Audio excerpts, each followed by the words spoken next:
अपनी दादी की लाश देखी है, पिता की लाश देखी है।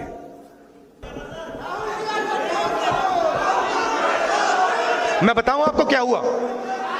बताऊं? मैंने ईडी के अफसर से बोला, ईडी के अफसर मुझे इंटेरोगेट कर रहे थे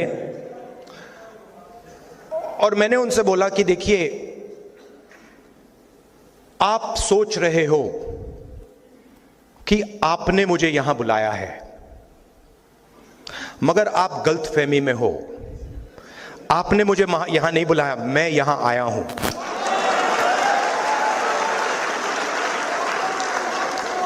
और आप जानते हो मैं यहां क्यों आया हूं? कहते हैं नहीं, मैं यहां इसलिए आया हूं क्योंकि मैं देखना चाहता हूं हिंदुस्तान के लोकतंत्र की हत्या कौन लोग कर रहे हैं।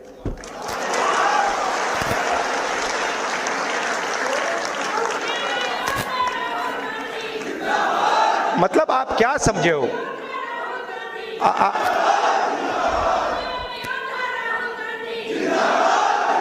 मैं वहां पे इंटेरोगेशन हो रहा था, वहां पे एक सेल पड़ा हुआ था, वो लॉकअप होता है, वो इंटेरोगेट कर रहा है मुझे। मैं सोच रहा हूं यार, मेरे परदादा 12 साल ऐसे सेल में बैठे थे, कम से कम 10 साल तो मुझे भी जाना चाहिए। आप मुझे कोई भी सेल दे दो, कोई फर्क नहीं पड़ता। तो मेरा कहना है कि हिंदुस्तान की जनता के सामने हिंदुस्तान की रियलिटी डालनी है। और मैं बिलीव करता हूं, चाहे वो किसी भी जात का व्यक्ति हो, अगर हमने रियलिटी सामने रख दी ऐसे, हिंदुस्तान की राजनीति बिल्कुल बदल जाएगी।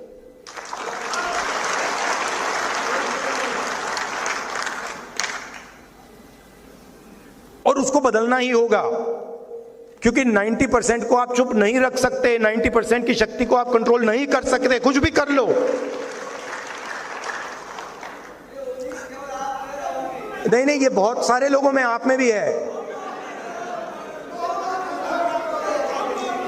और राजनीति में ना, मेरा एक्सपीरियंस बताता हूं आपको। एक होता है जो सुबह उठता है, कहता है भैया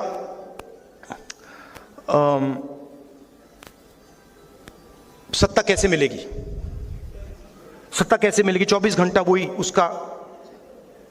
उसकी थिंकिंग होती है। अब मेरी दूसरी प्रॉब्लम है, नहीं, मैं उसके बीच में पैदा हुआ।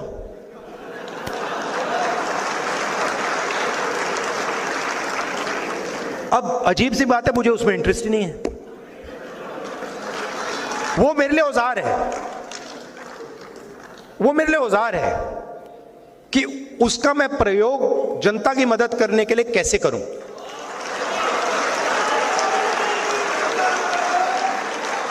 वो मेरे लिए मतलब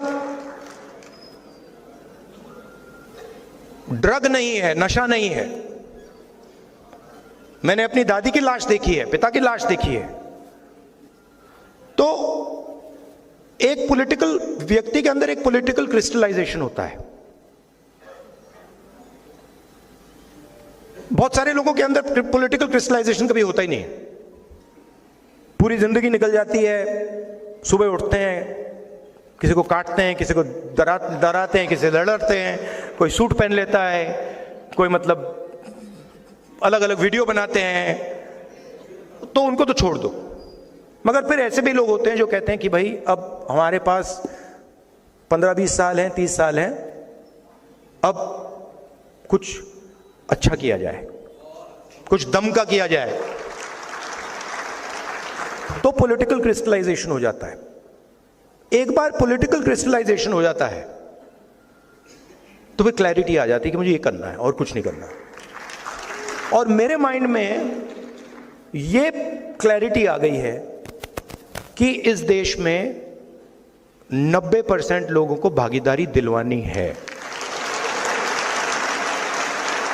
और 90% लोगों के लिए एक के बाद एक दरवाजे खोलने हैं।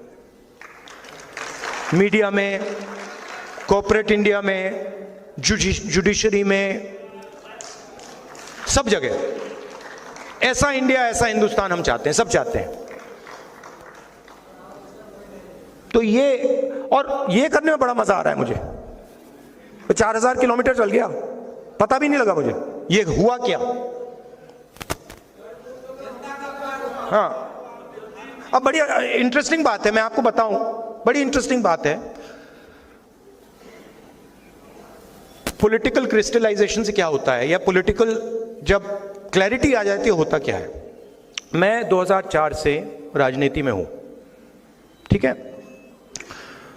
2 साल पहले मैंने भारत जोड़ो यात्रा की, 4000 किलोमीटर चला, और मेरा जो सुनने और देखने का तरीका था वो बदल गया।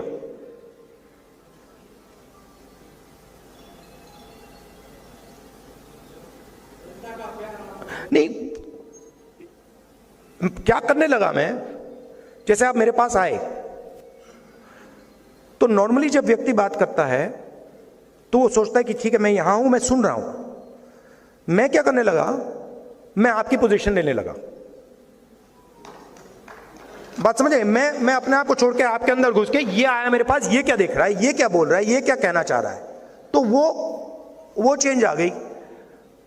और बिल्कुल जो लोग बोल रहे थे उसका मतलब ही बदल गया। मतलब पहले क्या होता था, किसान आता था, बड़ी मुश्किल है, पैसा नहीं मिल रहा, भाई बीमार है, और मैं सुनता था।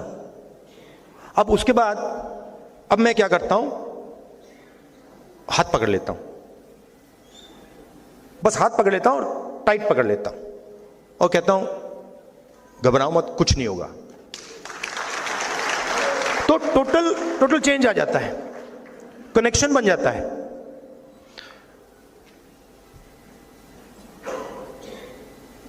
तो भारत जोड़ो यात्रा से पहले 20 साल में राजनीति में था, मगर मैंने मोहब्बत शब्द कभी यूज ही नहीं किया। सबसे पावरफुल शब्द है, आप सब कहेंगे कि दुनिया में सबसे पावरफुल शब्द मोहब्बत है, करेक्ट। तो ये जो अभी इन्होंने बोला ना, वी लव यू सर, ये भारत जोड़ो यात्रा से पहले किसी ने मुझे नहीं बोला था, और मैंने भी किसी को नहीं बोला था। मतलब मां को बोला था, बहन को बोला था, मगर किसी आम जनता को या किसी से जब मैं मिले, मैंने नहीं बोला, मगर मैंने बोलना शुरू कर दिया।